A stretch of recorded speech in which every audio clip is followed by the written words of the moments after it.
Hello दोस्तों, welcome to producer अड्डा। दोस्तों, आप लोगों ने हमारे पास काफ़ी कमेंट किया था, कुछ हमारे भाई बहन व्हाट्सएप भी किए थे कि सर प्लीज़ पवन बुक का जो अति लघुत्तरीय प्रश्न है उसको आप करवा दीजिए। तो यहाँ पर आज हम आपके पवन बुक्स के जितने भी आपके अति लघुत्तरीय प्रश्न हैं सभी प्रश्नों को हम यहाँ पर कवर करने वाले हैं। यह काफ़ी आपका लंबा क्लास होने वाला है, लेकिन आपको परेशान नहीं होना है। हर एक क्वेश्चंस को आपको आराम से पढ़ना है, समझना है और आगे बढ़ना है। प्लीज़ आप इस वीडियो को, इस क्लास को अपने दोस्तों के साथ शेयर भी कर दें। नोट्स यहाँ पे आपको मिलना स्टार्ट हो गया है। नोट्स और पेपर भी आपको यहाँ पर मिल रहा है। आप पूरे सब्जेक्ट का पेपर और नोट्स भी ले सकते हो। अगर आप कंटिन्यू हर क्लास को देखते हो, पढ़ते भी हो, समझते भी हो, तो कहीं ना कहीं आपका किसी भी विषय में बैक नहीं आएगा, ये वादा है। और आप लोग प्लीज़ कमेंट करिएगा जो भी क्वेश्चन आपके समझ में ना आए, मैं आपको कमेंट में या फिर मैं आपको व्हाट्सएप में ज़रूर बताऊंगा। व्हाट्सएप ग्रुप का लिंक आपको डिस्क्रिप्शन में मिल जाएगा, आप जाकर वहां से ज्वाइन भी हो सकते हैं। चलिए फिर हम लोग देर न करते हुए देखते हैं आज का पहला क्वेश्चन। यहाँ पे आपका पहला अति लघुत्तरीय प्रश्न है कि भारत में मुगल साम्राज्य की स्थापना कब और किसने की थी। तो यहाँ पे आपका हो जाएगा कि भारत में मुगल साम्राज्य की स्थापना 1526 ईस्वी में पानीपत के मैदान में इब्राहिम लोदी को हराकर दिल्ली तथा आगरा पर अपना अधिकार कर मुगल साम्राज्य की स्थापना की थी। किसने किया था? बाबर ने किया था। बाबर का चरित्र चित्रण कीजिए। बाबर को कलम तथा तलवार दोनों का सिपाही कहा जाता है। सैनिक कार्यों के साथ वह साहित्य के प्रति रुचि रखता था। ठीक है दोस्तों, तो बाबर के अंदर कई क्वालिटियाँ थीं जो कि यहाँ पे आपको देखने को मिल जाएंगे। अब यहाँ नेक्स्ट है कि बाबर द्वारा लिखित पुस्तकों के नाम बताइए।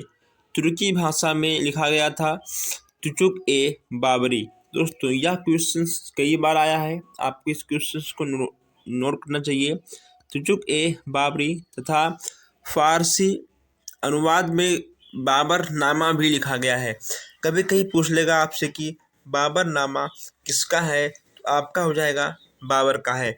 नेक्स्ट आपका तुचुक-ए-बाबरी किसका है, ये भी आपका बाबर का ही पुस्तक है। तो ये दोनों आपके बड़े बड़े मोस्ट इम्पोर्टेंट है। नेक्स्ट यहाँ पे आपका है हुमायूं कब मुगल सिंहासन पर बैठा।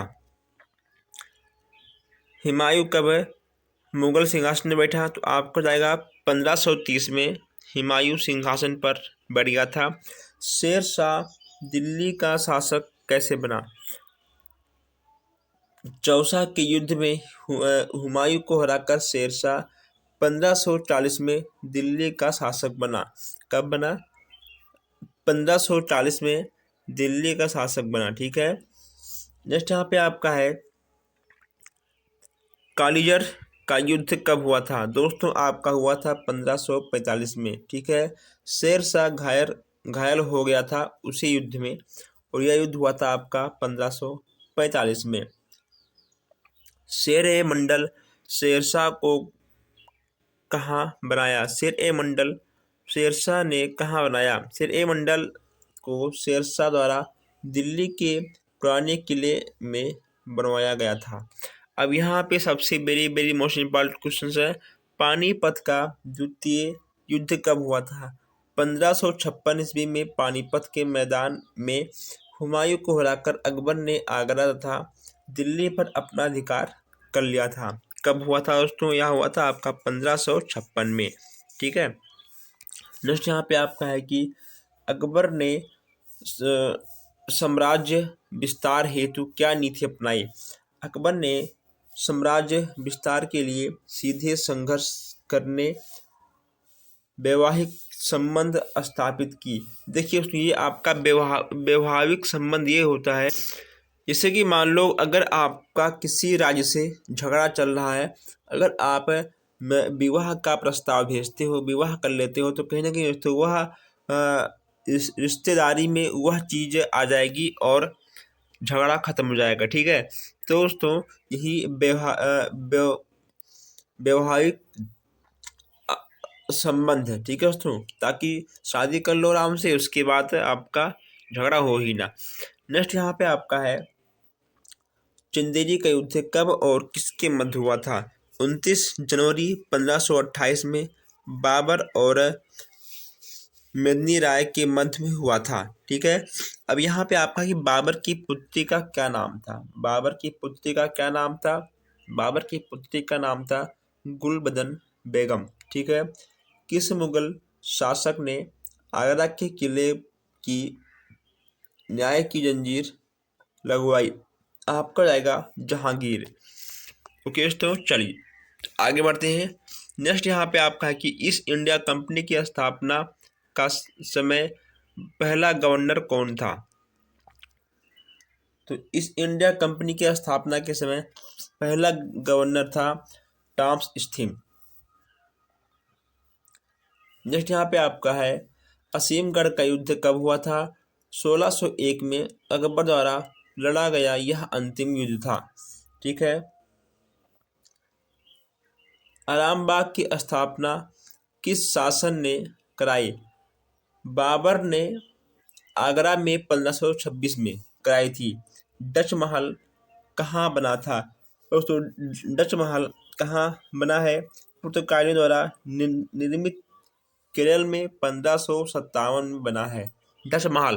दोस्तों, डच महल से भी क्वेश्चंस आपके बन जाते हैं। पुराना किला कहाँ स्थित है? दिल्ली में शेरशाह सूरी द्वारा निर्मित 1613 में, ठीक है। नेक्स्ट यहाँ पर आपका है कि जहांगीर महल तथा अकबर का किला कहाँ स्थित है? अकबर द्वारा निर्मित इलाहाबाद में स्थित है। क्या स्थित है? जहांगीर महल तथा अकबर का किला यह आपका अकबर द्वारा निर्मित इलाहाबाद में स्थित है। नेक्स्ट यहाँ पे आपका है शालीमार बाग कहाँ स्थित है? जहांगीर द्वारा बनाया गया था। यह स्थित है आपका श्रीनगर में। कहाँ पे आपका स्थित है? श्रीनगर में।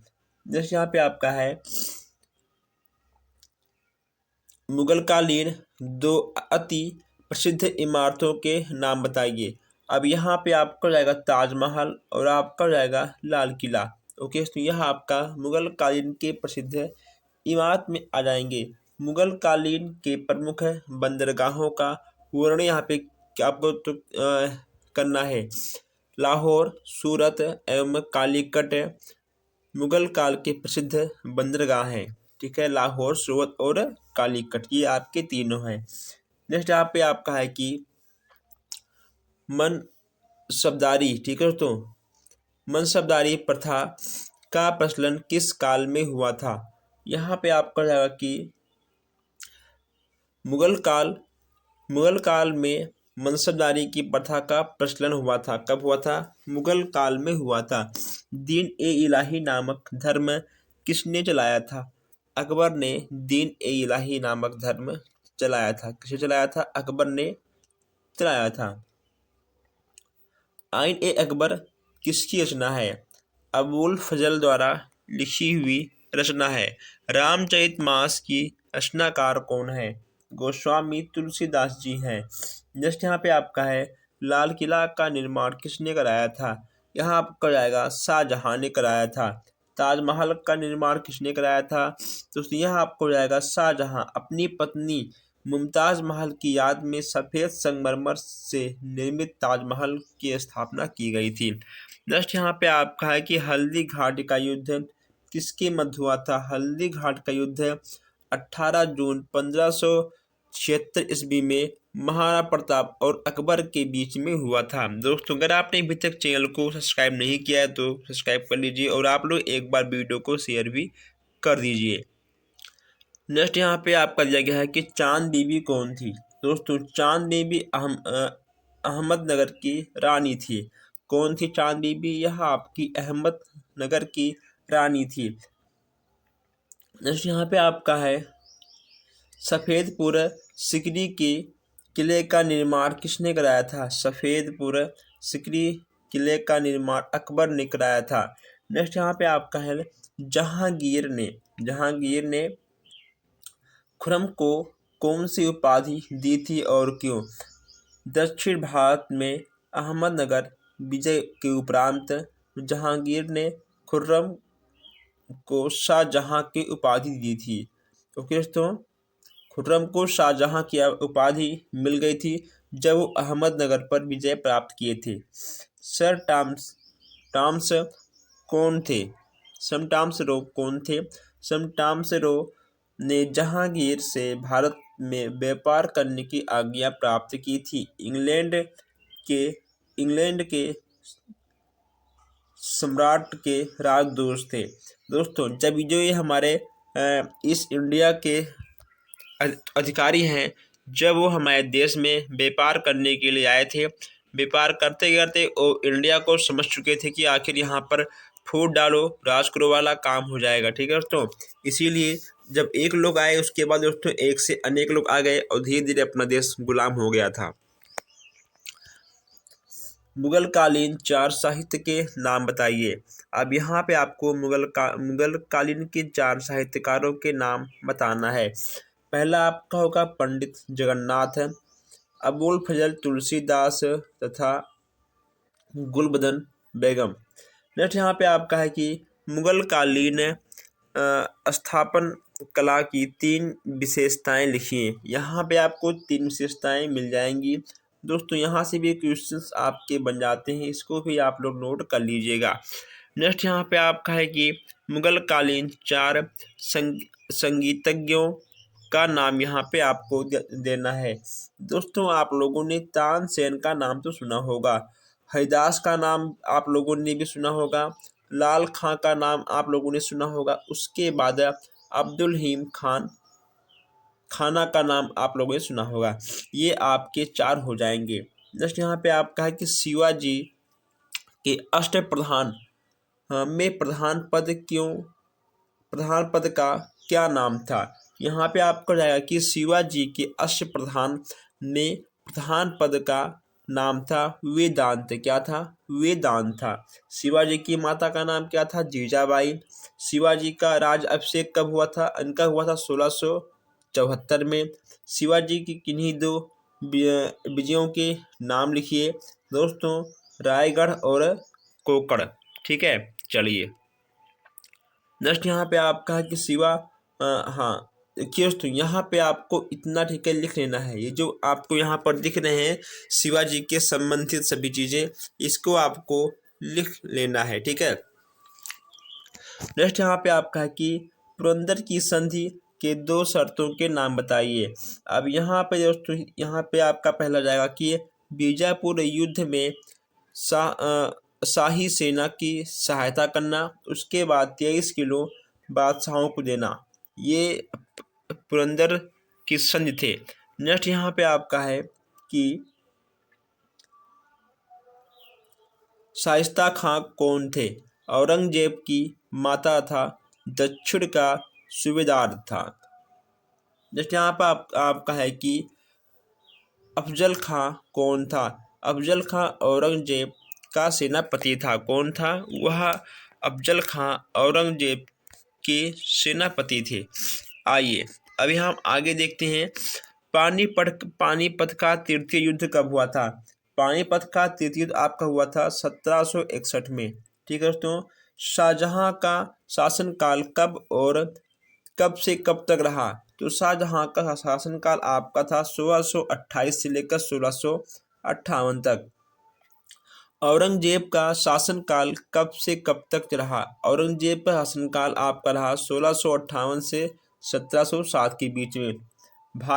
दोस्तों, अंग्रेज भारत में कौन कौन सी फसलें पैदा करवा रहे थे? अंग्रेज भारत में कौन कौन सी फसलें पैदा करवा रहे थे? आपका जाएगा पहला नील, पटसन, अफीम, गन्ना, चाय और कहवा। ये आपके हो जाएंगे 6 फसल। नेक्स्ट यहाँ पे आपका है कर्नाटक। दोस्तों, कर्नाटक का प्रथम युद्ध 1746 से 48 ईस्वी में हुआ था, जो कि ठीक है, या क्या कांड हुआ था, किसके लिए हुआ था? देखिए यहाँ पे आपका पहला जाएगा कि अमेरिका के उपनिवेशों को लेकर आपसी झगड़ा और भारत में व्यापारिक प्रतिस्पर्धा, ये आपके दो हो जाएंगे। कर्नाटक का तृतीय युद्ध क्यों हुआ था? देखिए दोस्तों, हैदराबाद में कर्नाटक राज्यों की राजगद्दी के संदर्भ में अंग्रेज और फ्रांसीसियों के मध्य युद्ध हुआ था। बक्सर का युद्ध, दोस्तों बक्सर का युद्ध आपका वेरी वेरी मोस्ट इम्पोर्टेंट है, ये क्वेश्चंस आपका जरूर आएगा, ठीक है। बक्सर का युद्ध आपका कब हुआ था? आपका हुआ था 1764 में, ठीक है दोस्तों। बक्सर का युद्ध का परिणाम क्या हुआ? बक्सर का युद्ध हुआ था आपका, इसमें बक्सर में मीर कासिम की पराजय से अंग्रेज के पैर भारत में और मजबूत हो गए थे। जब अंग्रेजों के पास दोस्तों बंदूक थी, हथियार थी, लेकिन हम सबके पास अभी तक नहीं था, इसलिए हम लोग हार रहे थे। लेकिन अब सब कुछ है। जैसे यहाँ पे आपका है, ब्रिटिश कंपनी ने भारत में राजनीतिक सत्ता हासिल करने के लिए क्या उपाय किया? इसमें आपको जाएगा, अंग्रेजों ने राजाओं और नवाबों के बीच कुछ दोस्तों आपका फूट डालना, आपस में लड़ना और भी तरीके थी। हमने आपसे पहले कहा था कि जो ब्रिटिश कंपनियां थीं वो हमारे राज्य में दो राज्यों के बीच में फूट डालो और राज करने वाला काम था, ठीक है। आइए हम लोग आगे बढ़ते हैं। अब रेगुलेटिंग एक्ट क्या होता है? रेगुलेटिंग एक्ट क्या होता है? ब्रिटिश सरकार ने भारत में कंपनी के कार्य पर नज़र रखने के लिए 1773 में एक एक्ट बनवाया, उसे कहते हैं ब्रिटिश एक्ट कंपनी, ठीक है दोस्तों। ब्रिटिश सरकार ने भारत की कंपनियों पर, देखिए दोस्तों, ठीक है, ब्रिटिश सरकार ने भारत की कंपनियों पर नज़र रखने के लिए रेगू एक्ट की स्थापना की थी। नेक्स्ट यहाँ पे आपका है, वालियन हेस्टिंग बंगाल का गवर्नर कब बना था? 1772 में बना था, ठीक है दोस्तों। चलिए आगे बढ़ते हैं। नेक्स्ट यहाँ पे आपका है विलियम बेंटिंक के कार्यों का विवरण कीजिए। सन 1828 में विलियम बेंटिंक गवर्नर बना। दोस्तों वह अच्छा आदमी था, ठीक है, उसने जन कल्याण के कार्यों की ओर अपना ध्यान दिया। विलियम बेंटिंक अच्छा आदमी था। उसके बाद यहाँ पे आपका है कि संसार को कितने प्राकृत प्रदेशों में बांटा जा सकता है? देखिए दोस्तों, शीतकटिबंधीय प्रदेश और शीतोष्णकटिबंधीय प्रदेश है, ठीक है दोस्तों। ये आपके हो जाएंगे दो। इसमें आपका टुंडा प्रदेश, टेंगा प्रदेश ये भी आएगा। इसमें आपका भूमध्य सागरीय प्रदेश है, शीतोष्ण प्रदेश है, मौसलीय शीतोष्ण मानसूनी या चीन तुल्य प्रदेश, ठीक है, सब आपकी आ जाएंगी। नेक्स्ट यहाँ पे आपको जाएगा एशिया महाद्वीप। आइए दोस्तों, एशिया महाद्वीप को समझाइए। यहाँ पे आपको एशिया महाद्वीप को समझाना है। आपको लिखना होगा कि इस महाद्वीप में 49 देश हैं। कितने देश हैं? 49 देश हैं। संसार का 1/3 भाग एशिया महाद्वीप है, ठीक है दोस्तों, एशिया महाद्वीप के अंतर्गत आएगा। हम लोग एशिया महाद्वीप में बैठे हैं। अगर हमारी और आपकी बात हो तो हम लोग एशिया महाद्वीप में ही बैठे हैं। इसमें सबसे छोटा देश है मालदीव व सिंगापुर, ठीक है दोस्तों, तथा सबसे बड़ा देश आपका हो जाएगा रूस। रूस आपका सबसे बड़ा देश है। वनों के प्रकार बताइए। वनों के दोस्तों आपके कई प्रकार होते हैं। यहाँ पे आपको दिख जाएगा कि भूमध्य रेखीय, उसके बाद यहाँ पे आपको जाएगा उष्णकटिबंधीय, शीतोष्णकटिबंधीय, ठीक है दोस्तों। फिर यहाँ पे आपको हो जाएगा शीतोष्ण कटिबंधीय वन और शीतोष्ण कटिबंधीय और शीत कटिबंधीय। तो ये आपके 5 प्रकार के यहाँ पे देखने को मिल जाएंगे। आप इसको जरूर नोट कर लीजिएगा। कंगारुओं का देश दोस्तों कहाँ पे है? आपका ऑस्ट्रेलिया में है, ठीक है। विश्व विख्यात पिरामिड आपका कहाँ है? मिस्र में है। और नेक्स्ट आपका है कि यूरेशिया से आपका क्या अभिप्राय है? यूरोप तथा एशिया को मिलाकर यूरेशिया का निर्माण हुआ था। ओके दोस्तों, यूरोप तथा एशिया को मिलाकर यूरेशिया कहा जाता है, ये भी आप लिख सकते हो। विश्व की सबसे ऊंची पर्वत चोटी कहाँ है? माउंटेन एवरेस्ट है, 8,850 मीटर। ठीक है। नेक्स्ट यहाँ पे आपका है कि विश्व की सबसे प्रवाल भित्ति कहाँ स्थित है? प्रशांत महासागर में। ठीक है दोस्तों। चलिए, भारतीय जलवायु को किस नाम से जाना जाता है? भारतीय जलवायु को उष्णकटिबंधीय जलवायु के नाम से जाना जाता है। नेक्स्ट यहाँ पे आपका होगा कि भारत में कुल कितने क्षेत्रफल भारत में कुल कितने क्षेत्रफल में कृषि होती है? भारत में कुल क्षेत्रफल का लगभग 51% भाग पर कृषि होती है। नेक्स्ट यहाँ पे आपका है कि भारत में संसार में शक्ति के साधन क्या क्या हैं? विश्व में प्राकृतिक शक्ति के साधन 3 हैं। कौन से हैं? जल, खनिज तेल और जल शक्ति। ठीक है दोस्तों। कोयला आपका हो जाएगा कोयला, खनिज तेल और जल शक्ति, ये हमारे संसार के शक्ति के साधन में आ जाएंगे। जो हमारी बिजली बनती है दोस्तों, इसमें कहीं ना कहीं कोयला और जल का अधिक योगदान होता है। नेक्स्ट यहाँ पे आपका है कि उद्योगों की स्थापना हेतु किस किस की आवश्यकता होती है? अब अगर दोस्तों हम लोग उद्योग की स्थापना करेंगे तो उसमें कहीं ना कहीं दोस्तों कच्ची सामग्री, ठीक है, बाजार भी होना चाहिए, परिवहन भी होना चाहिए, ठीक है दोस्तों, श्रम, पूंजी, शक्ति के साधन, इन सब चीज़ों का होना तभी हम लोग कोई भी उद्योग स्टार्ट कर सकते हैं, वरना नहीं कर पाएंगे। नेक्स्ट यहाँ पे आपका है कि वस्त्रों के प्रकार बताइए। दोस्तों वस्त्र आप लोगों ने इसे सुना होगा, सूती, टेरिकॉट, कॉटन। दोस्तों ठीक है, ये आपके 3-4 प्रकार के हैं और आप इसको भी यहाँ पर लिख सकते हो। ठीक है, देखिए सूती, रेशमी और ऊनी, कृत्रिम, रेतो रेशा, आप इन सब चीज़ों को भी यहाँ पर लिख सकते हो अपने हिसाब से, अपने अकॉर्डिंग। परिवहन के प्रमुख साधन कौन कौन से हैं? परिवहन की बात की जा रही है, थल परिवहन, जल परिवहन और वायु। ओके दोस्तों, जल थल वायु, जल थल वायु। ठीक है, जल थल वायु परिवहन। आइए आप लोग एक बार वीडियो को शेयर कर दीजिए, वीडियो को लाइक भी कर दीजिए अगर आपको अच्छा लग रहा है हो तो, वरना कोई बात नहीं। और आप लोग चैनल को सब्सक्राइब भी कर लीजिए। आइए नेक्स्ट यहाँ पे आपका है, जल परिवहन को कितने भागों में बांटा गया है? अब यहाँ पर दोस्तों जल परिवहन को कितने भागों में बांटा गया है, ये भी यहाँ से आपसे पूछा गया है। आंतरिक जलमार्ग, नहर जलमार्ग, समुद्री जलमार्ग। ओके, इसको 3 भागों में बांटा गया था। वृक्षों के जो महत्व दर्शाइए। आखिर वृक्ष के कौन कौन से महत्व हैं दोस्तों? आप एक महत्व नहीं, आप 1000 महत्व लिख सकते हो। वृक्ष वायुमंडल से कार्बन डाइऑक्साइड लेती है और ऑक्सीजन देती है। वृक्ष मृदा अपरदन को भी दोस्तों रोकती है। आप बहुत चीज़ें लिख सकते हो कि वृक्ष से हमें छाया मिलता है, हमें लकड़ी मिलता है दोस्तों, कई चीज़ें, बहुत चीज़ दोस्तों। आप 4-5 पेज में लिख सकते हो, लेकिन बस जितना पूछे आपसे उतना लिख के आइएगा, क्योंकि आपके पास टाइम कम होता है। आगे आगे बढ़ते हैं। स्थल मार्ग से आपका क्या अभिप्राय है? धरातल पर आने जाने के साधनों को स्थल मार्ग कहते हैं। स्थल मार्ग में सर्वथा, ठीक है, सर्वथा रेलगाड़ियां आ जाती हैं। अब यहाँ बात करते हैं, रेल मार्ग पर टिप्पणी लिखिए। रेल मार्ग पर टिप्पणी यहाँ पे आपको देना है तो, भारत में रेल मार्ग परिवहन का मुख्य साधन है। ठीक है दोस्तों, भारत में रेल मार्ग परिवहन का मुख्य साधन है दोस्तों। जो अपने देश में सबसे अधिक अगर सरकार पैसा कमाती है तो वह है आपका रेल मार्ग।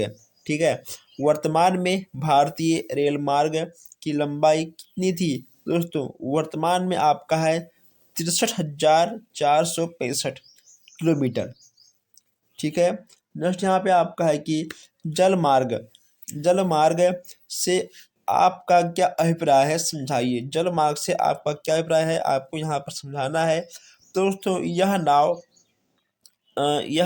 नाव से है दोस्तों, उसके बाद स्टीमर से है, पानी का जहाज चलते हैं, यह जल मार्ग के अंतर्गत आ जाएगा। नेक्स्ट यहाँ पे आपका है कि भारत के राष्ट्रीय जलमार्ग कौन कौन से हैं? राष्ट्रीय जलमार्ग की यहाँ पर बात की जा रही है दोस्तों, गंगा नदी में भी है, उसके बाद आपका ब्रह्मपुत्र में भी है, उसमें फिर आपको देखने को टिकट मिल जाएगा KLB। और आप इसे इतना विस्तार से मत लिखिएगा, बस केवल मुख्य मुख्य चीज़ों को आप लिखिएगा, क्योंकि आपका टाइम बर्बाद ना हो। नंबर तो आपको एक ही मिलना है। समुद्री जल मार्ग से क्या तात्पर्य है? समुद्र के रास्ते से यात्रा करने एवं माल को ढोने का कार्य करना समुद्री मार्ग कहलाता है। भारत में लगभग 95% व्यापार समुद्री मार्ग से होता है। देखिए दोस्तों, 95% समुद्री मार्ग से होता है। ठीक है, ये देखिए यहाँ पे। नेक्स्ट यहाँ पे आपका है, बंदरगाह किसे कहते हैं?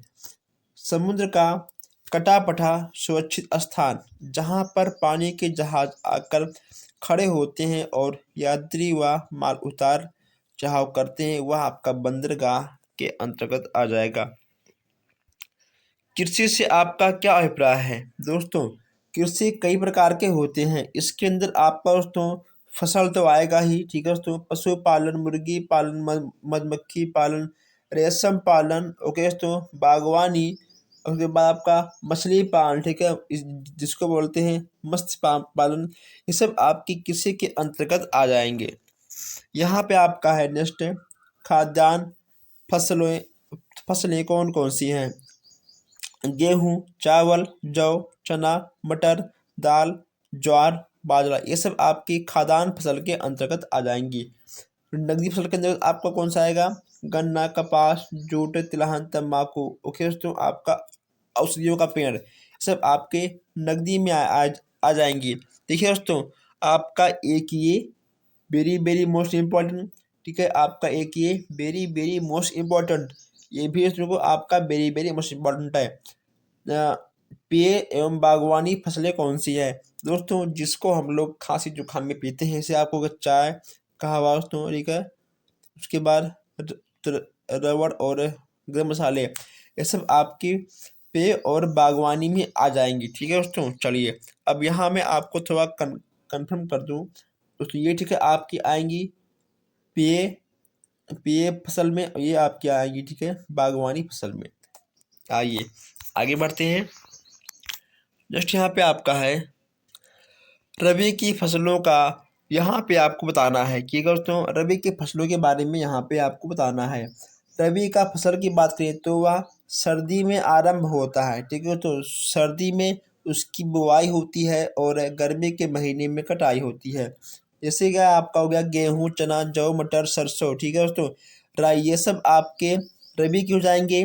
और अगर बात करें खरीफ की, तो खरीफ की फसल के अंतर्गत आपके दोस्तों यह आपका वर्षा जब होता है तभी आपकी बुआई होती है। ओके, तो उसके बाद आपका शीत ऋतु में इसकी कटाई होती है। आपका हो गया धान, मक्का, ज्वार, मूंग, जूट, मूंगफली, ठीक है। और उसके बाद यहाँ पे आपका है जायद फसलों के बारे में आपको बताना है। क्या दोस्तों मार्च अप्रैल में बुआई जाती है। ओके दोस्तों, बुआई जाती है, जैसे कि आपका हो गया आपका तरबूज, खरबूज, ककड़ी और सब्जियां बहुत से ऐसी होती हैं जो कि हम सबको गर्मी के मौसम में देखने को मिल जाते हैं, खाने को मिल जाते हैं। नेक्स्ट यहाँ पे आपका है आर्थिक विकास में खनिज पदार्थों के कोई 5 महत्वपूर्ण तथ्यों का वर्णन कीजिए। देखिए दोस्तों, अब यहाँ आर्थिक विकास में खनिज पदार्थों के 5 महत्वपूर्ण तथ्य के बारे में पूछा गया है। पहला आपका जाएगा समस्त उद्योग धंधों का आधार। दूसरा आपका जाएगा परिवहन के साधनों का विकास है। तीसरा आपका जाएगा ऊर्जा शक्ति के साधन। चौथा आपका होगा देश की सुरक्षा में योगदान है। और पांचवा आपका जाएगा खनन में लाखों व्यक्तियों को रोजगार प्राप्त। ओके दोस्तों, आइए नेक्स्ट यहाँ पे आपका जाएगा कि ऊर्जा की गैर परंपरागत साधन कौन से हैं। ऊर्जा की गैर परंपरागत ज्वारीय ऊर्जा, जियो थर्मल ऊर्जा, गोबर गैस, सौर ऊर्जा और परमाणु ऊर्जा, ये सब आपके गैर परंपरागत ऊर्जा के अंतर्गत आ जाएंगे। नेक्स्ट यहाँ पे आपका है हिमालय के महत्व पर 2 वाक्य लिखिए। हिमालय पर्वत भारत की जलवायु को नियंत्रण रखता है। हिमालय पर्वत उत्तरी विशाल मैदान में बहने वाली नदियों का जल स्रोत है। नेक्स्ट यहाँ पे आपका है कि उत्तर के विशाल मैदान को कितने भागों में बांटा गया है। आपका हो जाएगा पहला सिंधु नदी के मैदान में, और दूसरा आपका हो जाएगा गंगा का मैदान है, तीसरा आपका हो जाएगा ब्रह्मपुत्र का मैदान। ये आपके तीनों हो जाएंगे। बॉक्साइट क्या होता है। बॉक्साइट दोस्तों क्या होता है। बॉक्साइट खानों खानों से नि- निकाला जाता है। बॉक्साइट को गलाकर शुद्ध एल्युमिनियम अलग कर लिया जाता है। ओके दोस्तों, इसका वायुयान, विद्युत, फर्नीचर तथा बर्तन में भी हम लोग बॉक्साइट का उपयोग कर लेते हैं। मैंगनीज क्या होता है। यह महत्वपूर्ण खनिज है। इसका अधिकतर प्रयोग लौह इस्पात उद्योगों में किया जाता है। भारत मैंगनीज का सबसे बड़ा उत्पादन देश है। ठीक है दोस्तों, भारत मैंगनीज का सबसे बड़ा उत्पादन देश है। आपको इन चीज़ों को भी नोट करना चाहिए। अब यहाँ पे आपका जब मैंगनीज की बात करते हैं तो यहाँ पे आपका अबरक भी आएगा। ठीक है, आपका एवरक भी आ जाएगा। अगर हम यहाँ पर अबरक की बात करें, ठीक है दोस्तों, तो आपने गुलाल में देखा होगा जो चमकीले पदार्थ होते हैं जो उड़ता हुआ आपको दिखाई देता है, वह आपका अबरक होता है। अब यहाँ आप एक बात नोट कर लीजिए कि भारत विश्व का सबसे अधिक अबरक उत्पादन करता है। आ- आपका भारत में सबसे अधिक आपका उसमें क्या है, मैंगनीज भी है, उसके बाद आपका अबरक भी है। मैं यहाँ पे आपको बता दूँ कि बॉक्साइट है, मैंगनीज है, अबरक, ओके दोस्तों, और आपका कोयला। ये जो आपके तीन खनिज हैं, आपको इसको 101% में नोट करना है, 5 स्टार में, क्योंकि इन चारों में से आपका एक क्वेश्चन जरूर आएगा। कोयला क्या है दोस्तों। कोयला खनिज पदार्थ है जिसे खानों से निकाला आता है और उसे ऊर्जा के रूप में हम लोग प्रयोग करते हैं। ठीक है दोस्तों, कोयला का प्रयोग कहाँ कहाँ होता है आपको पता होगा। भट्ठों पे होता है जहाँ ईंट बनती है, फैक्ट्री में होता है, रेलवे में बनता है, बिजली में बनता है, उसके तो कई जगह पे कोयला का प्रयोग होता है। नेक्स्ट यहाँ पे आपका है कि खनिज तेल से क्या अभिप्राय है। खनिज तेल औषधि सेलों में रंध्रों यानी छिद्रों से पाया जाता है। खनिजों से मिले तेल को कच्चा तेल कहते हैं। प्राकृतिक गैस से क्या तात्पर्य है समझाइए। प्राकृतिक गैस की बात यहाँ पे की जा रही है दोस्तों। प्राकृतिक गैस के स्थल, सागर तथा महासागरों के तलों भागों में पाया जाता है। इसको मशीनों द्वारा निकाला जाता है। इसका उपयोग गैस चूल्हों जलाने, बिजली उत्पादन तथा मोटर इंजन चलाने के लिए किया जाता है। नेक्स्ट यहाँ पे आपका है कि केंद्र सरकार के अंग बताइए। दोस्तों, केंद्र सरकार के अंग कौन कौन से आपके जाएंगे। व्यवस्थापिका, कार्यपालिका और न्यायपालिका। ठीक है, ये आपके केंद्र के अंतर्गत आएंगे। नेक्स्ट यहाँ पे आपका है कि संसद से आपका क्या अभिप्राय है। संसद की बात यहाँ पे की जा रही है तो संसद का निर्माण लोकसभा, राज्यसभा तथा व्यवहार व्यवस्थापिका को मिलाकर हुआ। संसद सदस्य जनता द्वारा प्रत्यक्ष रूप से चुने जाते हैं। नेक्स्ट यहाँ पे आपका है कि लोकसभा भंग की स्थिति को समझाइए। लोकसभा कार्यकाल 5 वर्ष की होती है। लोकसभा कार्यकाल 5 वर्ष की होती है, लेकिन प्रधानमंत्री की सलाह पर राष्ट्रपति लोकसभा को पहले ही भंग कर सकता है। ओके दोस्तों, प्रधानमंत्री की सलाह पर राष्ट्रपति लोकसभा को पहले ही भंग कर सकता है। वर्तमान वर्तमान में लोकसभा के सदस्यों की संख्या बताइए। इस समय दोस्तों लोकसभा की जो संख्या है इस समय आपकी है 543। ठीक है दोस्तों। नेक्स्ट यहाँ पे आपका है कि संसद के अधिवेशन पर प्रकाश डालिए। संसद के अधिवेशन पर प्रकाश डालिए। इसमें आपका रहेगा बजट अधिवेशन, ग्रीष्म अधिवेशन, वर्षाकालीन, शीतकालीन। एक वर्ष में कम से कम 2 अधिवेशन होने आवश्यक हैं। कितने दोस्तों, 2 अधिवेशन होना आवश्यक है। लोकसभा के क्या क्या कार्य हैं। कानून बनाना, ठीक है, मंत्रिपरिषद के कार्यों पर नियंत्रण रखना, उसके बाद जनता पर कर लगाने तथा व्यय करने का निर्णय लेना, यह आपका लोकसभा के अंतर्गत आएगा। अब यहाँ हम बात कर लें राज्यसभा। जब यहाँ लोकसभा की बात हो गई है तो यहाँ पर हम बात कर लें राज्यसभा की। तो राज्यसभा का कार्यकाल कितना होता है? राज्यसभा का कार्यकाल होता है 6 वर्ष का। कितने वर्ष का होता है? आपका हो जाएगा 6 वर्ष का। यह अस्थायी सदन है। यह सदन कभी भी भंग नहीं किया जा सकता है। अब यहाँ आगे बढ़ते हैं। जस्ट यहाँ पे आपका है भारत के राष्ट्रपति पद की क्या योग्यता होनी चाहिए? अगर मान लो दोस्तों आपको राष्ट्रपति पद पर जाना है तो आपके अंदर कौन कौन सी योग्यता होना चाहिए? पहला बात यह कि आप भारत के नागरिक हो, आपका उम्र 35 हो, किसी भी सरकारी पद पर आप ना हो, ठीक है। लोकसभा के सदस्य होने की योग्यता भी आपको रखना पड़ेगा। ये आपके 4 चीज़ होना आवश्यक है। उसके बाद आप भारत के राष्ट्रपति बन सकते हो। आइए हम आगे बढ़ते हैं। अब यहाँ पे आपका नेक्स्ट है कि राष्ट्रपति के अधिकारों का यहाँ पे आपको बताना है कि आखिर राष्ट्रपति के कौन कौन से अधिकार होते हैं। कार्यपालिका संबंधी अधिकार, ठीक है दोस्तों। कानून निर्माण संबंधी अधिकार, उसके बाद न्याय संबंधी अधिकार, वित्तीय अधिकार और संकटकालीन अधिकार। जैसे यहाँ पे आपका है कि प्रधानमंत्री का आशय समझाइए। प्रधानमंत्री लोकसभा के बहुमत दल का नेता होता है, इसलिए वह देश का नेतृत्व करता है तथा देश विदेश में पूरे राष्ट्र का नेता बन जाता है। चलिए आइए आगे बढ़ते हैं।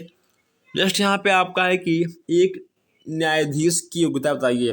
दोस्तों वह भारत का नागरिक हो और उसका उम्र कम से कम दोस्तों 62 से अधिक होना चाहिए और उसके पास 10 साल का अनुभव भी होना चाहिए, तभी आप एक न्यायाधीश बन सकते हो।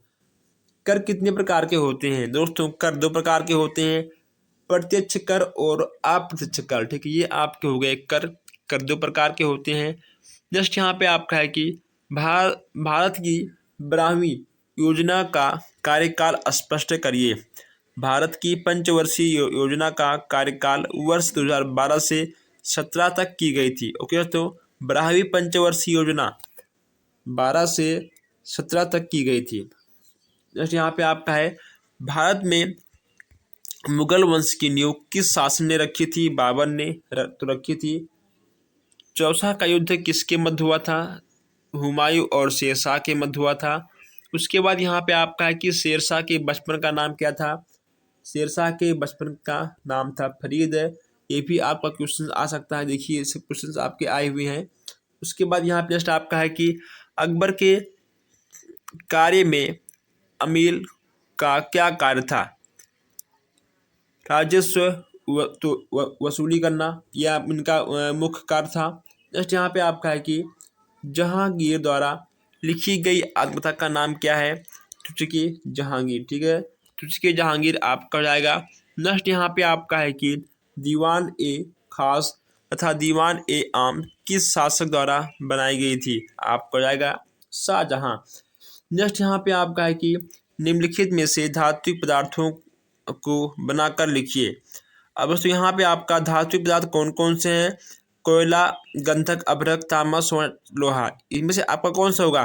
दोस्तों इसमें आपका ठीक होगा लोहा, तांबा और सोना। जैसे आपका है कि भारतवर्ष में सबसे अधिक सोना किस राज्य में पाया जाता है? कर्नाटक में। ओके दोस्तों, कर्नाटक में कोलार के खानों में सोना सबसे अधिक पाया जाता है। आइए अब हम लोग आगे बढ़ते हैं और यहाँ देखते हैं थोड़ा सा बॉक्साइट का उपयोग। बॉक्साइट की एक उपयोग बताइए। दोस्तों बॉक्साइट का उपयोग सबसे अधिक आपका हवाई जहाज में देखने को मिल जाता है, ठीक है। अणुशक्ति ऊर्जा संरक्षण केंद्र की स्थापना कब की गई थी? यह की गई थी 1962 में। कब की गई थी? 1962 में की गई थी। जस्ट यहाँ पे आपका है कि शीतोष्ण प्रदेश में पाए जाने वाले 2 पशुओं के नाम बताइए। आपको जाएगा जंगली घोड़ा और जंगली भैंस। नेक्स्ट यहाँ पे आपका है अंटार्कटिका की खोज में गए भारतीय दल में कुल कितने सदस्य? आपके जाएंगे 21 लोग। ओके दोस्तों 21 लोग गए हुए थे। समवर्ती सूची में आने वाले 4 विषयों का नाम बताइए। समवर्ती सूची की बात करते हैं, इसमें आपका जाएगा चिकित्सा, शिक्षा, धर्म संस्थाएं, देखो दोस्तों, धर्म संस्थाएं और शादी और उद्योग, ये आपके 4 हो जाएंगे। नेक्स्ट यहाँ पे आपका है कि भारत की तीनों सेनाओं का प्रधान कौन होता है दोस्तों? तीनों सेनाओं का प्रधान होता है हमारा राष्ट्रपति। आगे बढ़ते हैं। नेक्स्ट यहाँ पे आपका है कि लोकसभा के सदस्यों का कार्यकाल कितने वर्ष तक होता है? आपका जाएगा 5 वर्ष तक। बाबर नामा किसने लिखा था दोस्तों? यह है आपका बाबर का, इस पे हम लोग बात कर चुके हैं। नेक्स्ट यहाँ पे आपका है कि काबूलियत किसे कहा जाता है? किसानों द्वारा अपनी भूमि पर उस पर दे लगान का विवरण सरकार को लिखित रूप से देने को काबूलियत कहा जाता है। हल्दी घाटी का युद्ध कब और किसके मध्य हुआ था? दोस्तों इस पे हम लोग बात कर चुके हैं। नेक्स्ट यहाँ पे आपका है भारत की फ्रांसीसियों की असफलता के 2 कारण बताइए। फ्रांसीसियों की असफलता के 2 कारण आपके कौन कौन से हैं? पहला आपका है यहाँ पर कंपनी की आर्थिक दशा अच्छी नहीं थी, और दूसरा आपका है कि उसके कर्मचारी कंपनी के कार्यों में अधिक रुचि नहीं लेते थे। नेक्स्ट यहाँ पे आपसे कहा था, ठीक है, 2 यहाँ आप 4 देख सकते हैं। जैसे आपका है कि उनमें परस्पर मतभेद था, एकता का अभाव होना। चौथा आपका है कि फ्रांस की सरकार कंपनी के मामलों में उचित ध्यान नहीं देती थी। आगे बढ़ते हैं। नेक्स्ट यहाँ पे आपका है कि हुमायूं और शेरशाह के बीच कौन कौन सा युद्ध हुआ था? दोस्तों चौसा का युद्ध हुआ था, ठीक है, और आपको आएगा कन्नौज का युद्ध, ठीक है दोस्तों। ये चौसा का युद्ध और ये युद्ध आपका दोनों बहुत ही मशहूर है। परमाणु ऊर्जा के महत्वपूर्ण स्रोत कौन कौन से हैं? यूरेनियम और थोरियम तथा रेडियम, ठीक है, ये आपके परमाणु ऊर्जा के मुख्य स्रोत हैं। धात्विक पदार्थ के दो आपको एग्जाम्पल यहाँ देना है। लोहा, तांबा, टीन, जस्ता, सीसा, चांदी, सोना, ठीक है, ये सब आपके धात्विक के अंतर्गत आ जाएंगे। टुंडा प्रदेश में चलने वाली बर्फीली हवाओं को क्या कहा जाता है? दोस्तों उत्तरी ध्रुव से आने वाली ठंडी हवाएं पुर्गा तथा रिजाल्ट कहलाती है। नेक्स्ट यहाँ पे आपका है कि स्थल मार्ग किसे कहते हैं? जमीन पर बने रास्ते स्थल मार्ग कहलाते हैं। मौसलीय प्रदेश किसे कहते हैं? मौसलीय या रेगिस्तान, ओके, तो रेगिस्तान को ही हम लोग मौसलीय प्रदेश कहते हैं, जहाँ पर वर्षा बहुत कम होती है लेकिन दोस्तों गर्मी बहुत काफ़ी होती है। जैसे यहाँ पे आपका है कि कोयला खनिज तेल किस प्रकार से खनिज पदार्थ है? कोयला खनिज तेल किस प्रकार के खनिज पदार्थ हैं? आपको जाएगा धात्विक, ठीक है, धात्विक आपका हो जाएगा। जैसे यहाँ पे आपका है कि सदाबहार वन किसे कहते हैं? देखिए दोस्तों उष्णकटिबंधीय सदाबहार वन ऐसे हैं जो भूमध्य रेखा के दक्षिण से उत्तर में लगभग 28 डिग्री के भीतर पाए जाते हैं। यह एशिया, ऑस्ट्रेलिया, अफ्रीका, दक्षिण अमेरिका, मध्य अमेरिका और प्रशांत द्वीपों पर पाए जाते हैं। नेक्स्ट यहाँ पे आपका है कि भारत का प्रथम नागरिक कौन होता है? दोस्तों भारत का प्रथम नागरिक होता है राष्ट्रपति। उसके बाद यहाँ पे आपको दिख जाएगा नेक्स्ट क्वेश्चन से कि सांसदक व्यवस्था किसे कहते हैं? राष्ट्रपति, लोकसभा तथा राज्यसभा को ये तीनों दोस्तों मिल जाते हैं तभी एक संसद की बैठक होती है, ठीक है। नेक्स्ट यहाँ पे आपका है कि राज्यसभा में कितने सदस्यों को राष्ट्रपति द्वारा मनोनीत किया जाता है? बस केवल 12 को, ठीक है, बस केवल 12 ही आपके होते हैं। बाबर के पुत्रों का नाम बताइए। दोस्तों यहाँ पर बाबर के 5 पुत्र थे, यहाँ पे आपको देखने को मिल जाएंगे, आप इसको नोट कर लीजिए। आइए हम लोग आगे बढ़ते हैं। चलिए यहाँ पे आपका अगला क्वेश्चन है कि हुमायूं की असफलता के 2 कारण बताइए। तो इसमें आपका जाएगा अफगानी शत्रु तथा हुमायूं के सगे संबंधी भी उसका साथ नहीं दिए थे, इसलिए हुमायूं असफल हो गया था। नेक्स्ट यहाँ पे आपका है कि जहांगीर द्वारा विजित 4 राज्यों के नाम बताइए। इसमें आपका दोस्तों क्या हो जाएगा, इसमें आपका हो जाएगा कंधार, मेवाड़, अहमदनगर और कांगड़। ये आपके 4 हो जाएंगे।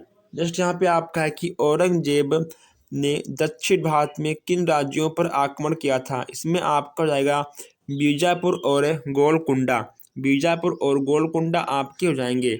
नेक्स्ट यहाँ पे आपका है कि भारत ने अंग्रेज और फ्रांसीसियों के बीच संघर्ष के 2 कारण बताइए। इसमें दोस्तों आपका ठीक हो जाएगा भारत में व्यापारिक प्रजा तथा अमेरिका के उपनिवेशों का अभाव। अस्थायी बंदोबस्त के 2 लाभ बताइए। दोस्तों अस्थायी बंदोबस्त के 2 लाभ यहाँ पर आपको देखना है। तो इससे कंपनी के तथा लोगों के आर्थिक हितों की अधिक रक्षा होना। नेक्स्ट यहाँ पे आपका है कि इससे राज्य को एक निर्धारित आय था निश्चित समय पर प्राप्त हो जाती है। नेक्स्ट यहाँ पे आपका है कि लॉर्ड विलियम की बात करें और तो इसके 4 सामाजिक सुधार के बारे में यहाँ पर आपसे बात की जा रही है। इसमें आपको देखने को मिल जाएगा कि भारतीय सेना में प्रचलित कोड़े लगाने की प्रथा को समाप्त करना दोस्तों सबसे अच्छी बात है। उसके बाद भारतीय नदियों में स्टीमर चलाना अच्छी बात है। आगरा क्षेत्र में कृषि भूमि का बंदोबस्त, किसानों द्वारा की जाने वाली माल गुजारी का उचित निर्धारण करना। तो कहीं ना कहीं लॉर्ड विलियम बेंटिंक एक बहुत ही अच्छा आदमी था, इंसान था, कुछ भी आप बोल सकते हो। रेगुलेटिंग एक्ट के 2 दोष कौन कौन से हैं। गवर्नर जनरल एवं परिषद की दया पर निर्भर होना और उच्च न्यायालय का अस्पष्ट क्षेत्राधिकार। लॉर्ड क्लाइव की 2 उपलब्धियां बताइए। यहाँ पे आपको लॉर्ड क्लाइव की 2 उपलब्धियां देखने को मिल जाएंगी। प्लासी का युद्ध किसके बीच हुआ था। प्लासी का युद्ध दोस्तों आपका बंगाल के नवाब रियाजुद्दौला के बीच हुआ था। ठीक है, तो ईस्ट इंडिया कंपनी तथा बंगाल के नवाब के बीच हुआ था प्लासी का युद्ध। प्लासी का युद्ध हुआ था आपका ब्रिटिश ईस्ट इंडिया कंपनी और बंगाल के नवाब के बीच हुआ था। आप इसको भी देख सकते हैं। नेक्स्ट यहाँ पे आपका है कि संसद के 3 अंग कौन कौन से हैं तथा दोनों सदनों के नाम यहाँ पे आपको बताना है। तो इसके आपके 3 अंग हो जाएंगे, राष्ट्रपति, लोकसभा और राज्यसभा। ठीक है दोस्तों, इसके 2 आपके होते हैं सदन, लोकसभा और राज्यसभा। प्रधानमंत्री के 2 कार्य आपको लिखना है। दोस्तों आप 2 कार्य नहीं, आप 10 कार्य भी लिख सकते हो। अब दोस्तों क्लास बहुत ही लंबी होती जा रही है, इसीलिए हम यहाँ पर अब कुछ मोस्ट इम्पॉर्टेंट क्वेश्चंस को लेंगे और जो क्वेश्चंस आपके थोड़े तो ऐसे हैं, हम उनको आपको दिखाते हुए आगे बढ़ते रहेंगे। अब तो यहाँ पे उच्च न्यायालय के 2 कार्य यहाँ पे आपको लिखना है। तो उच्च न्यायालय के कौन कौन से कार्य होते हैं यहाँ पे आपको दिख जाएगा। उसके बाद यहाँ पे सुनामी से क्या तात्पर्य है। सुनामी लहरें समुद्र तटों पर भीषण तरीकों से हमला करती है दोस्तों, जिसमें कहीं ना कहीं जान माल का बहुत भारी नुकसान हो जाता है। ठीक है दोस्तों, इसकी भविष्यवाणी करना मुश्किल हो जाता है, कहीं ना कहीं उसमें विज्ञान भी फेल होता है सुनामी का भविष्यवाणी करना। जस्ट यहाँ पे आपका है कि भारत के सीमाओं पर स्थित पड़ोसी देश के नाम बताइए। दोस्तों आपका नेपाल, चीन, भूटान, बांग्लादेश, म्यांमार और पाकिस्तान। ठीक है दोस्तों, ये हमारे 6 ऐसे अंतर्राष्ट्रीय देश हैं जो भारत की सीमाओं पर लगते हैं। ठीक है, अगर दोस्तों बात करें नेपाल की, तो आप नेपाल घूम सकते हो बिना किसी वीज़ा पासपोर्ट के। बस केवल इंडिया वाले घूम सकते हैं और जो आएंगे अदर कंट्री से उन्हें वीज़ा पासपोर्ट की आवश्यकता होती है। जस्ट यहाँ पे आपका है मनसबदारी प्रथा का प्रचलन किस काल में तथा किसके द्वारा हुआ था। मुगल काल में अकबर के द्वारा हुआ था। ठीक है दोस्तों, नेक्स्ट यहाँ पे आपका है कि शिवाजी द्वारा लगाए गए 2 करों का नाम बताइए। यहाँ पे आपको 2 कर दिए जाएंगे। उसके बाद यहाँ पे आपका है कि राज्य अपहरण नीति को लागू करने वाला गवर्नर जनरल कौन था। दोस्तों इसमें आपका आएगा लॉर्ड डलहौजी। नेक्स्ट यहाँ पे आपका है भारत में आने वाली यूरोपीय शक्तियों का क्रम बताइए। यहाँ पे आपको देखिए पुर्तगाली, अंग्रेज, डच, ठीक है, फिर आपके आए थे डेनिश, फ्रांसीसी, ये सब आपके क्रम हमारे इंडिया में आए थे और राज्य के लूटे खाए और फिर चले गए। भारत का सबसे बड़ा बहुउद्देशीय नदी कौन सा है। इसमें आपको दिख जाएगा कि दामोदर घाटी नदी, ठीक है, दामोदर घाटी नदी परियोजना आपका भारत का सबसे बड़ा बहुउद्देशीय नदी के अंतर्गत आ जाएगा। नेक्स्ट यहाँ पे आपका है कि वन से प्राप्त होने वाले 2 अप्रत्यक्ष लाभ बताइए। अब वन से प्राप्त 2 अप्रत्यक्ष यहाँ पे आपको दी जाएंगे कि वन CO2 के संदर्भ में नहीं होता है, ठीक है दोस्तों, नहीं बढ़ने देता है। और यहाँ पे आपको सेकंड आपको दिया जाएगा कि वन बादलों की अपनी और आकृष्ट करके जल वृद्धि करने में सहायक होता है। जस्ट यहाँ पे आपका है कि विश्व में अधिकतम मछली क्षेत्र किस प्रकार की कटिबंधों में पाए जाते हैं। इसमें आपका हो जाएगा शीतोष्णकटिबंधीय, ठीक है दोस्तों। इसमें आपका शीतोष्णकटिबंधीय कितने प्रकार के होते हैं, ये हो जाएंगे आपके 4 प्रकार के। उत्तरी पश्चिमी प्रशांत महासागर, उसके बाद आपका हो जाएगा और यहाँ पे आपको जाएगा तो सेकंड उत्तरी पश्चिमी अंटार्कटिक महासागर। उसके बाद यहाँ पे तीसरा आपको जाएगा उत्तरी पूर्वी अंटार्कटिक महासागर, उत्तरी पूर्वी प्रशांत महासागर, ठीक है। ये आपके 4 टाइप के जाएंगे। नेक्स्ट यहाँ पे आपको जाएगा कि शक्ति के संसाधनों से आपका क्या अभिप्राय है। अब यहाँ पे आपको कोयला, खनिज तेल, पेट्रोल, ये सब आपके शक्ति के संसाधन में आ जाएंगे, ठीक है। जितना पूछे बिल्कुल आपको उतना ही लिखना है इसमें। नेक्स्ट यहाँ पे आपको यहाँ पर देखने को मिल जाएगा कि राष्ट्रपति राज्यसभा में 12 सदस्य किन क्षेत्रों में मनोनीत करता है। इसमें आपका जाएगा साहित्य, विज्ञान, कला, सामाजिक क्षेत्र। ये दोस्तों आपके very very most important question. ये देखिए यहाँ पे आपको 18 में देखने को मिला था, ठीक है। ये क्वेश्चन आपके आए हुए हैं। और भारत के प्रथम एवं वर्तमान प्रधानमंत्री कौन थे, आपके हो जाएंगे। प्रथम आपके हो जाएंगे पंडित जवाहरलाल नेहरू और वर्तमान आपके हो जाएंगे श्री नरेंद्र दामोदर दास मोदी। अब यहाँ पे आपका है कि केंद्र मंत्रिपरिषद का कार्यकाल कितना होता है। यह हो जाएगा आपका 5 वर्ष का। कितने वर्ष का, यह आपका 5 वर्ष का हो जाएगा। नेक्स्ट यहाँ पे आपका है कि राजस्व का अर्थ बताइए। राजस्व का अर्थ बताइए। इसमें आपका जाएगा कि सरकार द्वारा वसूले गए सभी प्रकार के कर और शुल्क, निवेशों पर प्राप्त ब्याज तथा लाभांश तथा विभिन्न सेवाओं में बदले प्राप्त रकम को राजस्व कहते हैं। नेक्स्ट यहाँ पे आपका है पंचवर्षीय योजना का मुख्य उद्देश्य समावेशी विकास है। दोस्तों 11वीं पंचवर्षीय योजना, ठीक है दोस्तों, आपका जाएगा 11वीं पंचवर्षीय योजना। और यहाँ पे आपका अब थोड़ा सा आएगा डेबिट कार्ड तथा क्रेडिट कार्ड में अंतर क्या होता है। दोस्तों डेबिट कार्ड की बात करें तो इससे बैंक कार्ड या चेक के द्वारा क्या आता है दोस्तों, यह प्लास्टिक का कार्ड होता है। खरीदारी जब आप करते हो तो आप लोग भुगतान तुरंत डेबिट कार्ड से कर सकते हो। लेकिन दोस्तों जो आपका डेबिट कार्ड होता है, जितना आपका उसमें अमाउंट रहेगा बस केवल आप उतना ही खर्च कर सकते हो। लेकिन डेबिट कार्ड में आप लोग जितना आप चाहो उतना भी तो खर्च कर सकते हो, लेकिन बाद में आपको उसे बैंक को पे भी करना होगा।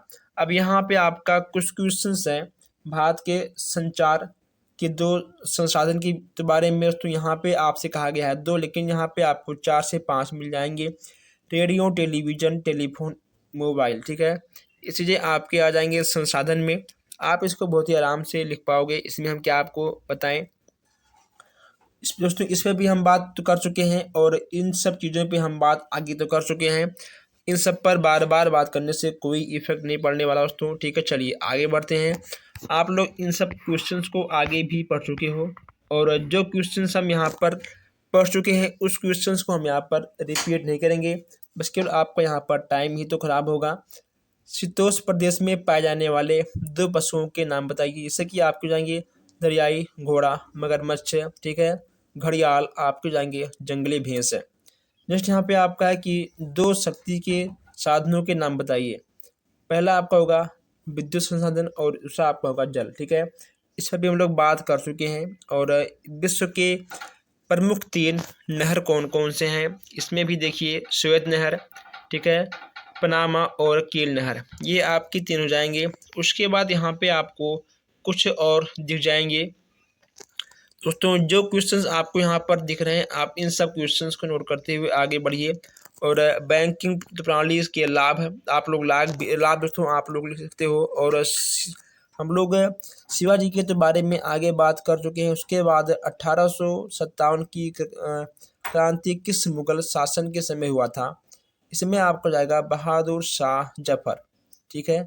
चलिए इस पर हम लोग बात कर चुके हैं। और नेक्स्ट यहाँ पे आपका है कि बंगाल में दोहरी शासन व्यवस्था किसने शुरू की। बंगाल में दोहरी शासन व्यवस्था किसने शुरू की, इसमें आपको जाएंगे रॉबर्ट क्लाइव, ठीक है। इनका भी नाम आप लोग नोट करिएगा। भारत में हरित क्रांति के जनक कौन है, इसमें आपको जाएंगे MS स्वामीनाथन, ठीक है।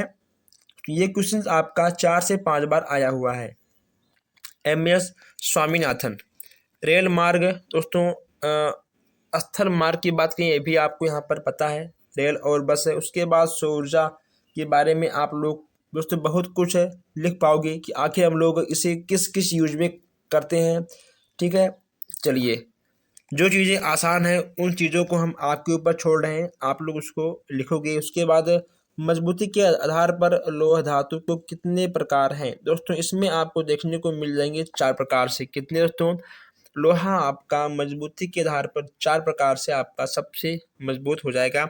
और सहारा मौसल आपका होता है अफ्रीका में है। कहाँ पे है आपका, अफ्रीका में है। और नेक्स्ट यहाँ पे आपका है कि व्यापार के द्वारा वस्तुओं को दूसरे देश में बेचने का क्या कहलाता है, निर्यात कहलाता है, ये भी यहाँ पे आपको दिख जाएगा। उसके बाद समवर्ती सूची के विषयों में कौन कौन सी सहायक कानून बनाई जाती है, केंद्र और राज्य दोनों, ठीक है, केंद्र और राज्य आपके दोनों हो जाएंगे। उसके बाद राज्यसभा के सदस्यों के कार्यकाल के बारे में हम लोग बात कर चुके हैं। इसके 1/3 सदन में कितने वर्ष के बाद अवकाश होता है, यहाँ पर भी आपको देखिए मिल जाएगा, ठीक है दोस्तों। देखिए लोकसभा आपका देखिए होगा कार्यकाल 5 साल का, जो आपके लोकसभा के होंगे कार्यकाल आपके होंगे 5 साल के, लेकिन राज्य के आपके होंगे 6 साल के। तो राज्य के आपके होंगे 6 साल के और लोकसभा के आपके होंगे 5 साल के। बस केवल यहाँ पे आपको 1 ही साल का अंतर देखने को मिल जाएगा।